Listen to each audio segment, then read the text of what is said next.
പേരിൽ തന്നെ സ്ത്രീത്വം തുളുമ്പുന്ന തിരുവല്ലയിലെ ശ്രീവല്ലഭ മഹാക്ഷേത്രം. ആദിവിരാട് പുരുഷനായ മഹാവിഷ്ണുവും സുദർശനമൂർത്തിയും ഒരുമിച്ചാണ് ഇവിടെ കുടികൊള്ളുന്നത്. തിരുവല്ല മാർക്കറ്റ് ജംഗ്ഷൻ്റെ പടിഞ്ഞാറ് ഭാഗത്തെ വലിയ ആർച്ചും കിടന്ന് കുറച്ചൊന്ന് മുന്നോട്ട് വന്നാൽ ക്ഷേത്രത്തിൻ്റെ കിഴക്കേ നടയിലെത്താം. അങ്ങ് ദൂരെ നിന്ന് തന്നെ ശ്രീവല്ലഭ രൂപം കുത്തിയ കിഴക്കേ ഗോപുരം നമുക്ക് കാണാം. നോക്കൂ, വലതു ഭാഗത്തായി 2.5 ഏക്കറോളം വിസ്തീർണമുള്ള ക്ഷേത്രക്കുളം. ധാരാളം മീനുകളുണ്ട് ഈ കുളത്തിൽ. ഈ കുളത്തിൻ്റെ കരയിൽ തന്നെയാണ് എല്ലാ വർഷവും കുംഭമാസത്തിലെ ഉത്സവത്തിന് കൊടിയേറ്റുന്ന പഞ്ചലോഹ നിർമ്മിതമായ കൊടിമരം.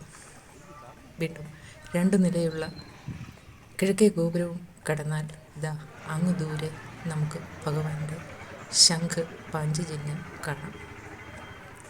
മറ്റൊരു ക്ഷേത്രത്തിലുമില്ലാത്ത ഒരു പ്രത്യേക നിർമ്മിതിയുണ്ട് ഇവിടെ. ഗരുഡമാടത്തറ. 3 നിലകളിലായി ഇത് നിർമ്മിച്ചിരിക്കുന്നത് പെരുന്തച്ഛനാണ്. ഇതിൻ്റെ പിന്നിൽ ഒരു ഐതിഹ്യമുണ്ട്.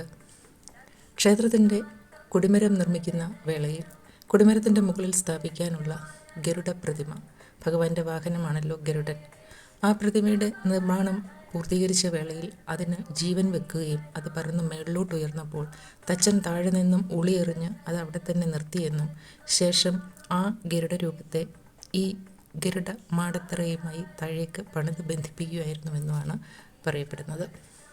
ഈ ഗരുഡ മാടത്തറയുടെ താഴെ തന്നെ നമ്മാഴ്വാർ രചിച്ച ശ്രീവല്ലഭ സൂക്തവും ശ്രീവല്ലഭേശ്വര സുപ്രഭാതവും ഇപ്പോഴും സൂക്ഷിച്ചിട്ടുണ്ട്. ഇതാ വലിയ ആനക്കുട്ടലിൻ്റെ മുകൾ ഭാഗത്തായി ഭഗവാന്റെ അനന്തശായിയായ രൂപം തടിയിൽ കുത്തിവെച്ചിരിക്കുന്നു. മറ്റൊരു ക്ഷേത്രത്തിനുമില്ലാത്ത ഒരു പ്രത്യേകത ഇവിടെയുണ്ട്. ഇവിടെ ഊട്ടുപുര ക്ഷേത്രത്തിൻ്റെ വടക്കു ഭാഗത്താണ്. സാധാരണ എല്ലായിടവും അത് തെക്ക് ഭാഗത്തായിട്ടാണ് കാണുക.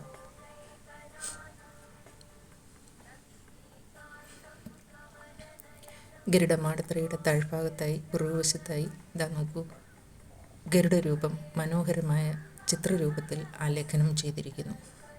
ഇതും കഴിഞ്ഞാണ് വലിയ ബലിക്കൽ പുര. ഈ ബലിക്കൽ പുരയിലെ ഏറ്റവും വലിയ പ്രത്യേകത ഇവിടുത്തെ ബലിക്കലിന് 10 അടിയോളം ഉയരമുണ്ട് എന്നതാണ്. ശേഷം നാലമ്പലത്തിനുള്ളിലേക്ക് പ്രവേശിക്കുമ്പോൾ അത്യാകർഷകമായ ശ്രീകോവിലിനുള്ളിലാണ് ശ്രീ വല്ലഭമൂർത്തി കിഴക്കോട്ട് ദർശനമായി കുടികൊള്ളുന്നത്. പടിഞ്ഞാറ് സുദർശനമൂർത്തിയും വടക്ക് ദക്ഷിണാമൂർത്തിയുമാണ് ഉള്ളിൽ കാണാൻ കഴിയുക. ഇവിടെ വട്ടശ്രീകോവിലാണ്. ഇരുവശവും നമസ്കാര മണ്ഡപങ്ങളുണ്ട്. ദാരുശില്പങ്ങളും തടിയിലും കല്ലിലും കൊത്തിയ മനോഹരമായ പുരാണ കഥകൾ ആലേഖനം ചെയ്തിരിക്കുന്ന ചിത്രത്തൂണുകളും എല്ലാം കൂടെ ഈ ശ്രീകോവിലിനെ എത്ര മനോഹരമാക്കിയിരിക്കുന്നുവെന്നും. അങ്ങ് ദൂരെ ചെമ്പുപാളിയിൽ പൊതിഞ്ഞു കാണുന്നതാണ് നാലമ്പലവും അതിനുള്ളിലെ ശ്രീകോവിലും. ഇത് അന്നദാനശാലയാണ്. പണ്ട് തൊട്ടേ നിത്യേനയുള്ള അന്നദാനം ഇവിടുത്തെ പതിവാണ്. പണ്ട് ധനസമൃദ്ധിയുണ്ടായിരുന്ന കാലത്ത് സ്വർണ്ണവാഴയിലയിലാണ് അന്നദാനം നടത്തിയിരുന്നതെന്നും പിന്നീട് ആവശ്യം കഴിഞ്ഞാൽ അത് കളയുമായിരുന്നുവെന്നുമൊക്കെ പറഞ്ഞു കേട്ടിട്ടുണ്ട്. ഉപദേവതമാരായി ഇവിടെ അയ്യപ്പനും ഗണപതിയുമാണുള്ളത്. എല്ലാ ദിവസവും വഴിപാടായി കഥകളി നടന്നു പോരുന്ന ക്ഷേത്രവും കൂടിയാണ് ഇത്.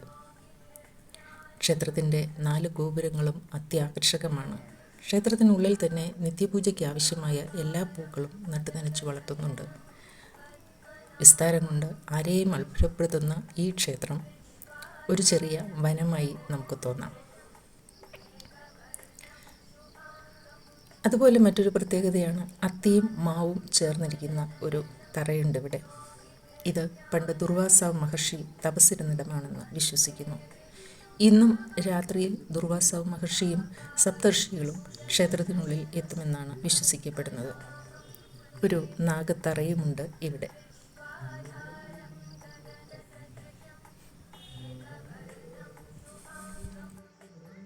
അതുപോലെ തന്നെ ഇവിടുത്തെ പ്രത്യേകമായ ഒരു അനുഷ്ഠാനമാണ്. ഇവിടെ എത്തുന്ന ഭക്തജനങ്ങളൊക്കെ തന്നെ ശ്രീവല്ലഭനെ തൊഴുതതിനു ശേഷം പടിഞ്ഞാറേ ഗോപുരത്തിന് പുറത്തുള്ള ശങ്കരമംഗലത്തെത്തി ശങ്കരോത്തമ്മയെയും വണങ്ങണമെന്നാണ്.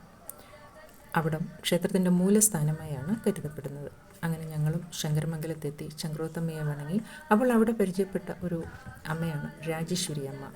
സർവീസിൽ നിന്നും വിരമിച്ച എഞ്ചിനീയറാണ്. ഇപ്പോൾ അവിടെ കുട്ടികൾക്ക് സംസ്കൃത വിദ്യാഭ്യാസം പകർന്നു നൽകുന്നത്. ആ അമ്മയാണ് ക്ഷേത്രത്തിലെ ഒരു പ്രധാനപ്പെട്ട ആചാരമായ പാള നമസ്കാരത്തെക്കുറിച്ച് ഞങ്ങൾക്ക് പറഞ്ഞു തന്നത്. മതിൽക്കെട്ടിനുള്ളിൽ തന്നെ കരിവീരനുണ്ട്. അതുപോലെ ആ കാണുന്നതാണ് വടക്കേ ഗോപുരം. ഇത് എല്ലാ വർഷവും കുംഭമാസത്തെ ഉത്സവത്തിന് ഉത്രശ്രീ ബലിയുടെ അന്ന് മാത്രമേ നട തുറക്കാറുള്ളൂ.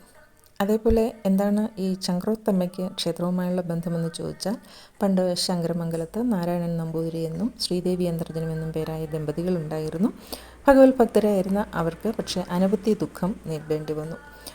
അങ്ങനെ അവസാനം നാരായണൻ നമ്പൂതിരിയുടെ മരണശേഷം തൻ്റെ ഏകാദശി നോയമ്പിൻ്റെ പാരണ വീട്ടുവാനായി ബ്രാഹ്മണരെ കാൽകഴിച്ചൂട്ടുക എന്ന ചടങ്ങിനായി ബ്രാഹ്മണരെ കിട്ടാതിരുന്ന അന്തർജനം ഭഗവാനെ മനമുരുകി പ്രാർത്ഥിച്ചു എന്നും അങ്ങനെ അന്തർജനത്തിന് മുമ്പിൽ ഭഗവാൻ കയ്യിലൊരു ദണ്ഡുമായി പ്രത്യക്ഷപ്പെട്ടുമെന്നുമാണ് ഐതിഹ്യം.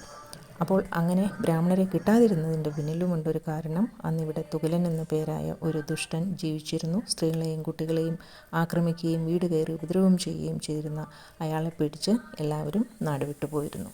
അങ്ങനെ അന്തർജനത്തിന് മുമ്പിൽ പ്രത്യക്ഷപ്പെട്ട ഭഗവാൻ തൻ്റെ കയ്യിലെ ദണ്ഡും അതിലെ ചക്രവും ഉപയോഗിച്ച് കുളക്കരയിൽ ചെന്ന തുകലിനെ വധിച്ചുവെന്നും അതിനുശേഷം ആ ചക്രം കുളത്തിൽ കഴുകി അങ്ങനെ ആ സ്ഥലത്തിന് ചക്രക്ഷാളന കടവെന്ന പേരും വന്നു.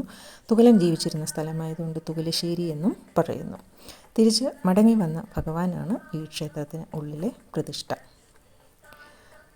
അതേപോലെ തന്നെ ഇവിടെ ഗുരു അപ്പസ്വാമിക്കായ ഒരു ചെറിയ ക്ഷേത്രമുണ്ട്.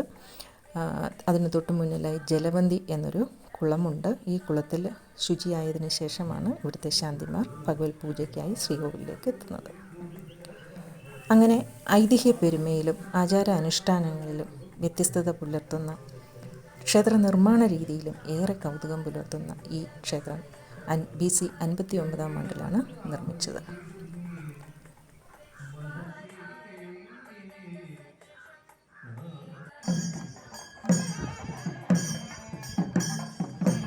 അപ്പോൾ പാള നമസ്കാരം എന്താണെന്ന് പറഞ്ഞില്ലല്ലോ. നിത്യേന 5 പൂജയാണ് ഇവിടെ ഉള്ളത്. വെളുപ്പിന് ഉഷപൂജയ്ക്ക് ഭഗവാന് 18 മുറി കച്ച ഉടുപ്പിക്കുക എന്നൊരു പ്രധാന ചടങ്ങുണ്ട്. ഭക്തർ ഇത് വഴിപാടായി ചെയ്യുന്നുണ്ട്. അതുപോലെ ഈ കാണുന്നത് ശിവേലി എഴുന്നള്ളത്താണ്. ഉച്ചയ്ക്ക് ഭഗവാന് അർപ്പിക്കുന്ന നിവേദ്യ ചടങ്ങിനെയാണ് പാള നമസ്കാരം എന്ന് പറയുക. പ്രത്യേകതരം വിഭവങ്ങൾ കൂട്ടി ഭഗവാന് കൊടുക്കുന്ന സദ്യയാണ്. ഈ സദ്യ മേൽശാന്തി ഭഗവാനെ പ്രതിനിധീകരിച്ച് ആഹരിക്കുകയും ശേഷം വഴിപാടായി നൽകുന്നവർക്ക് ഇത് കൊടുക്കുകയും ചെയ്യുന്ന പതിവുണ്ട്.